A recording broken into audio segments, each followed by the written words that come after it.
এই যে রুম, কোনো এসি নাই, কোনো ফ্যান নাই, কোনো এসি নাই, ফ্যান নাই, সবাই এই যে বসে বসে আছে। এই যে রুমের অবস্থা,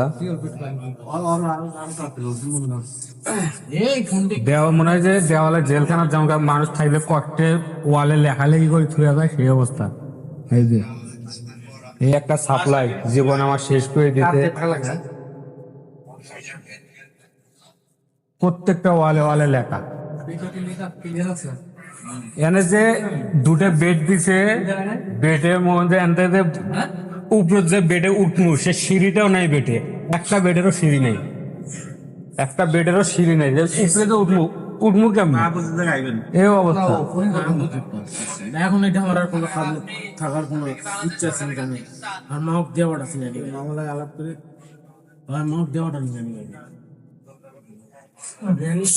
আপনি কন যে আপনি এই পরিবেশে মনে হয় 1 ঘন্টা